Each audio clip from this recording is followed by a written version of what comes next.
This portion of the hearing reflects a broader political struggle over transparency, accountability, and public safety. Lawmakers are questioning senior officials about investigations linked to Jeffrey Epstein, alleged government overreach, and threats against elected officials.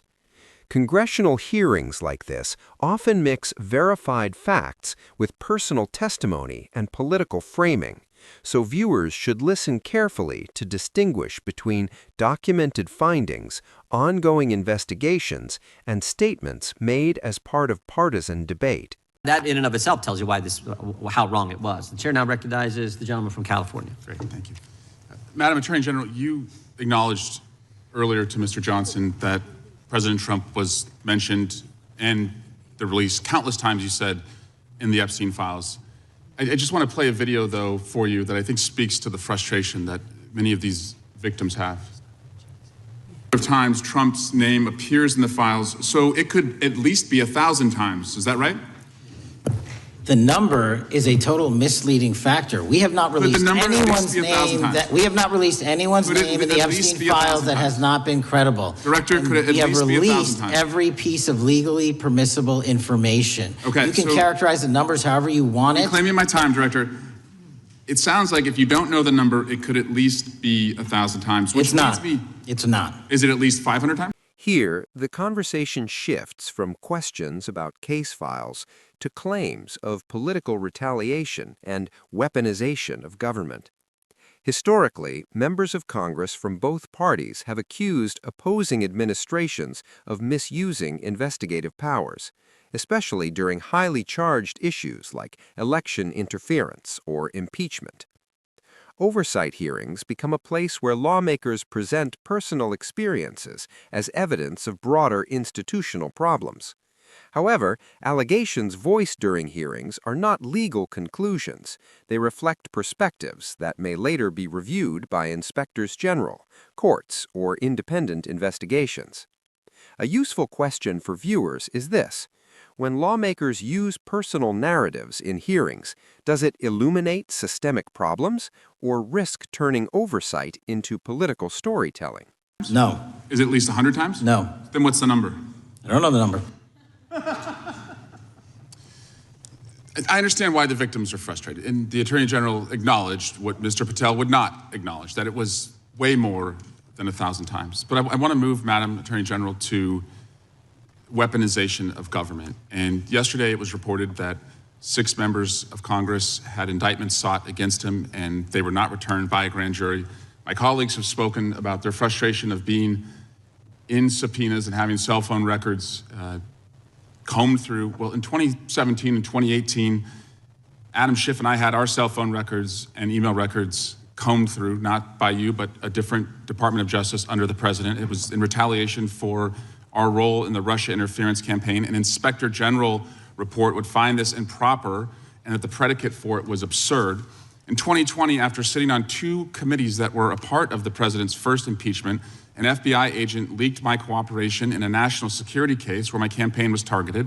The president's FBI senior leadership authorized 2 statements to the press that said I was never suspected of wrongdoing and only helped the investigation. But that didn't stop the death threats or my GOP colleagues from referring me to an ethics investigation where Kevin McCarthy's chairman on the ethics committee would find the same thing as the FBI. Our current FBI director would then write a book called Government Gangsters and identify a long list of enemies. About a quarter of them have been either investigated or indicted. He listed me at the very top, along with Adam Schiff, and during that same testimony, refused to recuse himself when asked if he would recuse if any case came across his desk involving me or people on that list. Since that testimony, his department has put me under investigation with Senator Schiff for the nonsense mortgage fraud cases that we've seen. I get it. This is what the president does. I've priced it in. We have a bingo card at home that my kids have made of what will come next. I expected that the president would come after his enemies. But what I want to talk to you next is serious, and I did not expect this would happen, and I'd like your help on it. The president has inspired death threats against me and many sitting up here with me. In June 2025, an individual left 11 voicemails at my district office. On the voicemails, they said, "Get the message to him. I'm gonna hunt him down, that motherfucker, and toss his ass over the Golden Gate Bridge by my fucking self. Donald Trump's Department of Justice in the Northern District of California declined to prosecute. On May 14, 2025, on Twitter, responding to something I posted, an individual said, "No, it wasn't Eric, and now I'm going to kill you." The Department of Justice from the Southern District of Texas declined to prosecute. May through December of 2025, we received messages at my office that said, "I hope somebody shoots you and your children and your wife in the head. Pew, pew, motherfucker, pew, pew." I would stay indoors as much as possible, and my children, unfortunately, have to do that.